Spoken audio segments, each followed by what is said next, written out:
అందరికీ నమస్కారం. Welcome to my channel. ఇన్ని రోజుల తర్వాత మొదటిసారి అంటే గత 2 నెలల ముందు చేసిన వీడియోలు చాలా ఉన్నాయి. 2 నెలల తర్వాత ఫస్ట్ టైం ముందుకొస్తున్నాను. ఎందుకంటే కొన్ని వ్యక్తిగత కారణాల వలన నేను వీడియోలు చేయలేకపోయాను. సో, ఈ రోజు నుండి క్రమం తప్పకుండా ప్రతి అప్డేట్‌ను మీకు అందిస్తూ, మీకు అందుబాటులో ఉంటూ, ప్రతి సందేశాన్ని మీ దగ్గరికి చేరుకునేలాగా చేస్తాను. దయచేసి ఈ వీడియోని ఆదరిస్తారని అనుకుంటున్నాను.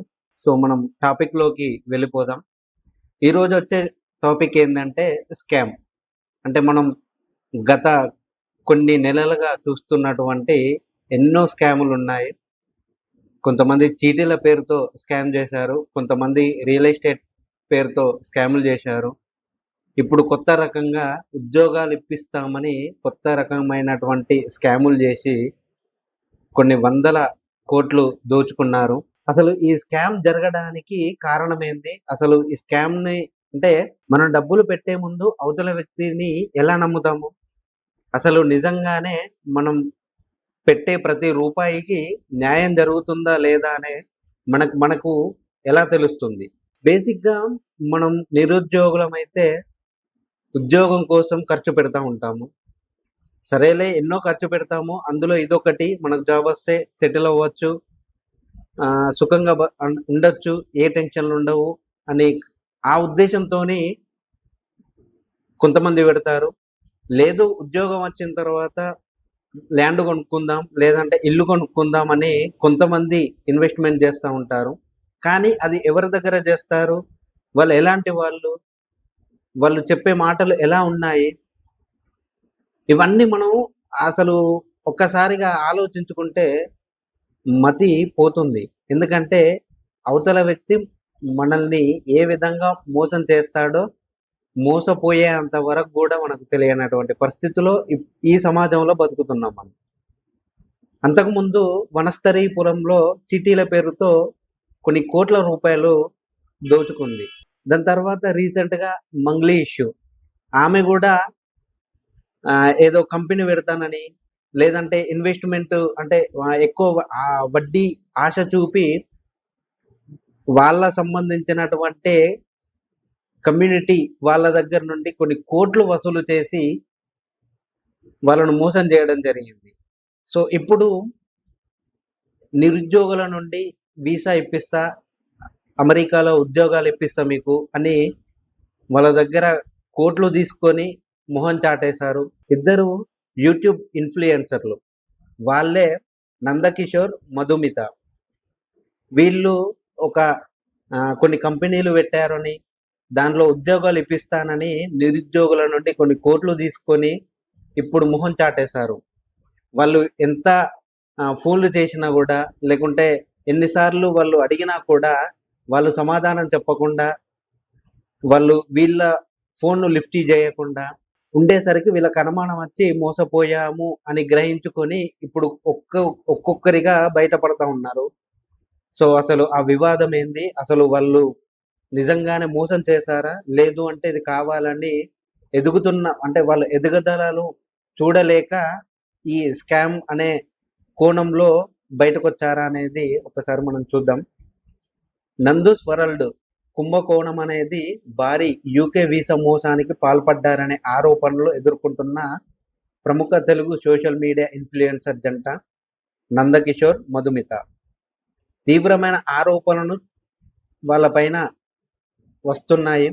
యూకే వర్క్ వీసాల కోసం సర్టిఫికేట్ ఆఫ్ స్పాన్సర్‌షిప్ (సిఓఎస్) ఇప్పిస్తానని తప్పుడు వాగ్దానం చేసి నిరుద్యోగులు మరియు ఉద్యోగార్థుల నుండి వీరు కోట్లాది రూపాయలు వసూలు చేశారని ఆరోపణలున్నాయి. అయితే వీళ్ళు కొంతమంది నిరుద్యోగుల నుండి అంటే వాళ్ళకు జాబులు ఇప్పిస్తానని సిఓఎస్ అంటే సర్టిఫికేట్ ఆఫ్ స్పాన్సర్‌షిప్ కింద మీకు జాబులు ఇప్పిస్తానని ఒక్కొక్కరి దగ్గర 20,00,000, 25,00,000 ఇట్లా పెంచుకుంటూ పోతూ 50,00,000 వరకు ఒక్కొక్కరి దగ్గర వసూలు చేసినట్టు కొంతమంది ఆరోపిస్తున్నారు.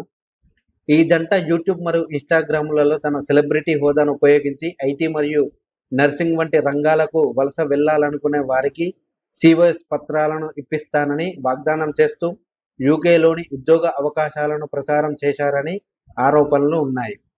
అయితే వీళ్ళు ఐటీ గాని, లేదు అంటే నర్సింగ్‌కి సంబంధించినటువంటి ఎవరైతే నిరుద్యోగులు మనం యూకేకెళ్ళి సెటిల్ అవ్వచ్చు. అక్కడనే ఉండి డబ్బులు సంపాదించి మళ్ళీ ఇండియాకు వచ్చి ఏదో ఏదో ఒక పని చేసుకుందామని ఎంతో కలలు కన్నటువంటి నిరుద్యోగుల దగ్గర వీళ్ళు డబ్బులు వసూలు చేసి అక్రమంగా తర్వాత మొహం చాటేశారు. అంటే వీళ్ళకు అంటే వీళ్ళు ఎంత పాపులారిటీ అయిపోయారు అంటే ఆల్రెడీ మనం రీసెంట్‌గా ఈ మధుమిత అనే ఆమెను మనం చిరంజీవి గారితో సినిమాలో నటించింది. ఆ పాపులారిటీని ఉపయోగించుకొని వాళ్ళకి అంతకుముందే యూట్యూబ్‌లో గానీ, ఇన్‌స్టాలో గానీ, ఫేస్‌బుక్‌లో గానీ కొన్ని మిలియన్ల సబ్‌స్క్రైబర్‌లు ఉండేవారు.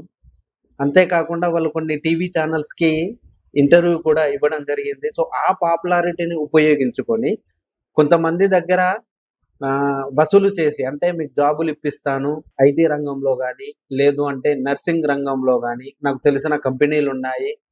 నేను పెట్టిస్తాను. మీ ఉద్యోగ బాధ్యత నాది అని వాళ్ళను నమ్మించి, వాళ్ళ దగ్గర లక్షలు లక్షలు వసూలు చేసి, ఇప్పుడు మొహం చాటేశారు.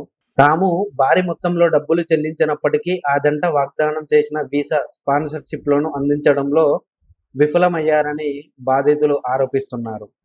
ఆ జంట అందుబాటులో లేకుండా పోయారని ఆరోపిస్తూ చాలామంది బాధితులు బహిరంగంగా ముందుకు వచ్చారు. ఈ కుంభకోణం తెలుగు సోషల్ మీడియా, న్యూస్ ఛానెల్‌లో విస్తృత చర్చకు దారితీసింది. చాలామంది బాధితులకు న్యాయం చేయాలని డిమాండ్ చేస్తున్నారు. అంటే వీళ్ళు ఒక రకమైనటువంటి మోసాలకు పాల్పడ్డారు. దాని ద్వారా కొంతమంది అంటే ఇప్పుడిప్పుడే ఒకరి తర్వాత ఒకరు బయటకు వచ్చి వాళ్ళ గోడును విన్నపించుకుంటున్నారు. అంటే మేము మోసపోయాము అని గ్రహించిన తర్వాత ఒక్కొక్కరిగా బయటకొస్తున్నారు. సో, వాళ్ళు మరి వీళ్ళకి డబ్బులు ఏ రకంగా ట్రాన్స్‌ఫర్ చేశారనేది ఇంకా బయటికి రాలేదు. మరి ఫోన్‌పేనా? లేదు అంటే నెట్ బ్యాంకింగ్ ద్వారానా? అనేది ఇంకా పూర్తిగా వివరాలైతే రాలేదు. సో, ఏది ఏమైనా